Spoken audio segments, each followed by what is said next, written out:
gusto niyo po ng light? Wait lang po.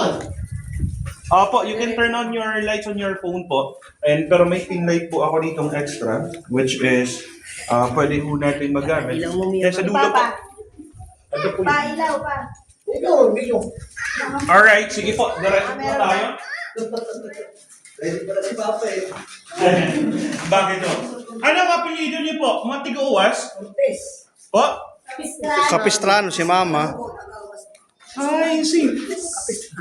I see. Kasi po ang was letter R, no? Ayan, commonly. Pero nakulman po ang S. Yes po. Okay, so anyway, ito po yung stalactite and stalagmite formation po natin. So when we say stalactite po, ito po siya. Ang stalactite is stands for ceiling. Ang stalagmite formation naman po natin is stands for ground.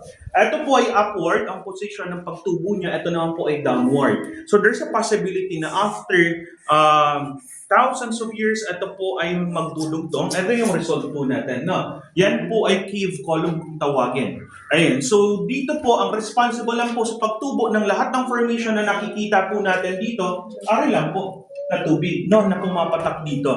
Ito po ay na-form 1 inch per century or 0.13 millimeter per year. Ang responsible lang po sa pagtubo neto ay ang tubig mismo na meron pong mineral na kung tawagin, calcium bicarbonate and calcite. Kapag nag-calcify po siya, ito po ang nabubuo natin. No? Ayan, so dito, hindi lang po natin manonotice, this is the third level of the Huyup-Huyupan. This is the opening at yung window. Anong nakataon noon, kaya pa, pero ngayon hindi na. Ayan, dahil po makitid ang loob po niya. Dito muna kayo, sige po, magpipicture lang po tayo. Pahiram lang po ako ng phone. One official phone na lang po para po isahan na lang.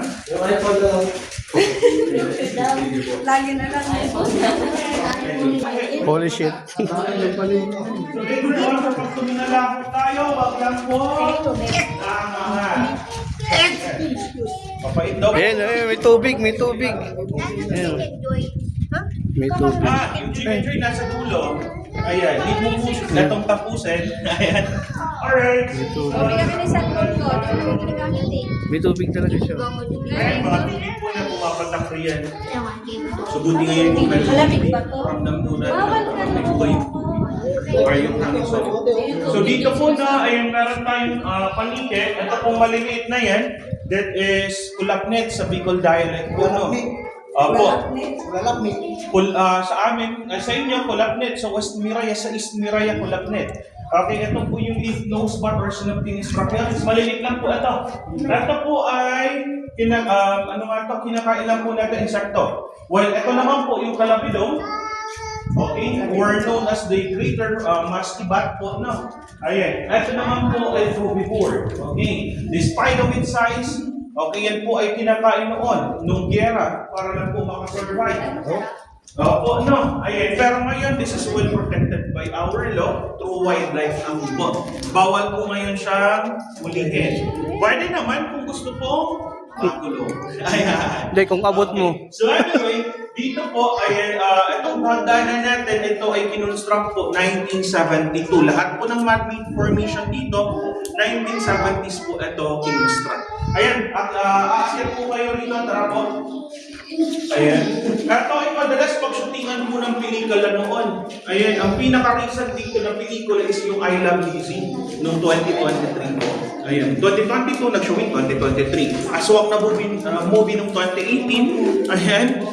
And alam nyo ba, na ito po, no, ginagamit ito ng mga lokal kapag from Barangay Sulong po, sila ay naglalakad, dito sila mag-shortcut pababa. Okay, ito kasi po ay Barangay Kodman po, no. Every school day, lagi po kami nakaka-encounter po rito ng mga bata po, no. Ayan, na nag-shortcut po dito. So pag may makita tayong batang nakabag, estudyante. Pag wala, ayan. Okay, so anyway, picturean ko lang po muna kayo sa pangalawa, pangatlo, pang-apat, at pang-limang step ng hagdanan. Sige po, occupy niyo po iyon. Ayan, para po mag-picture po tayo. Sige po. Nagkakaroon ng formation yan pag tagulang kasi tumutulong ba ito? Oh, kumisa mo. Tulungan mo eh. Oh, tulungan. Tulungan nyo yan.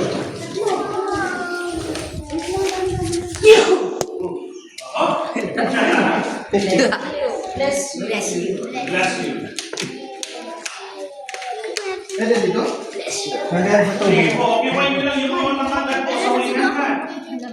Sige po. Ayun na, tingin doon, tingin doon. Ayan. So, ito po yung formation na para po si Moses. Ayan. So, Moises, kung titingnan po natin, ito yung ulo, shoulder, body fit, and pain. Ayan. Ito po yung parang si Moses na isa po ito ha sa mga stasyon para po sa namamanata dito tuwing Holy Week. Okay? Si mga parulong ma'am. Okay, from Kanaman and Magaraw Camarines Sur. They spent 5 to 7 days. Mga parabulong. Okay, diretso po muna tayo upstairs nila.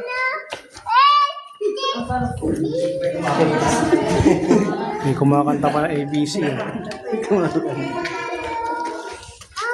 Okay lang, sige lang po.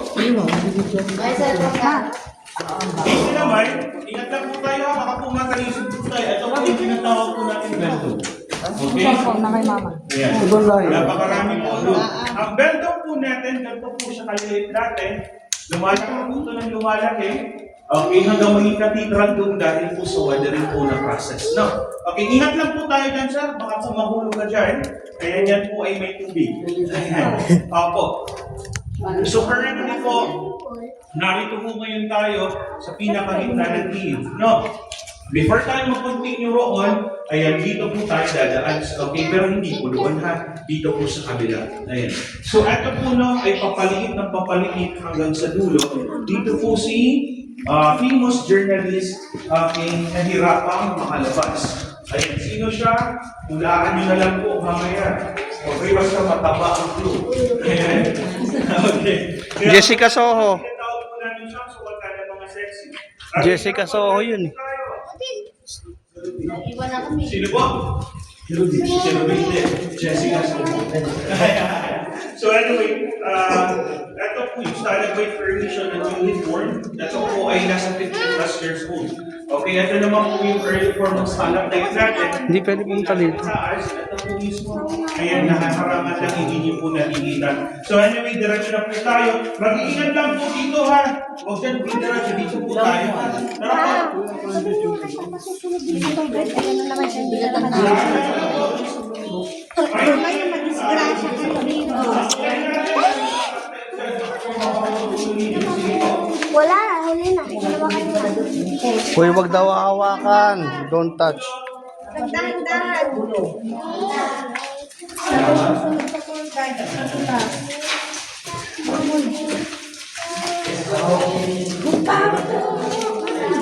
Meron dito isda na tayong servants na sumbayan ng sunlight. Yun po yung ito and buyo.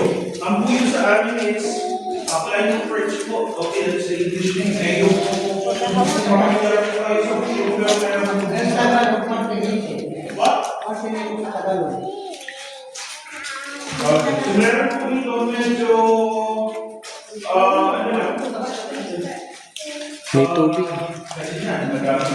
Misda kaya?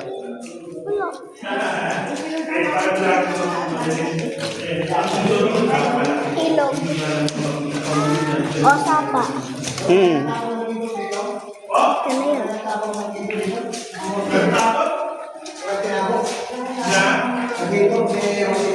Ay, wala po. Kasi ang last vantage point niya masita po, far.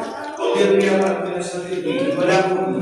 Ayan. So anyway, ingat lang po tayo baka po talisod tayo sa tubig. Meron po yung dito na nakuha pero nasa ibig po ng mga buto ng tao. Okay? Or nasa buo. Okay? Nasa church po yun.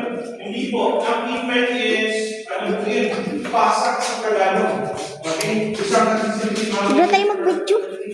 Huwag ka magkaroon ng cellphone. dito po. Wala akong cellphone.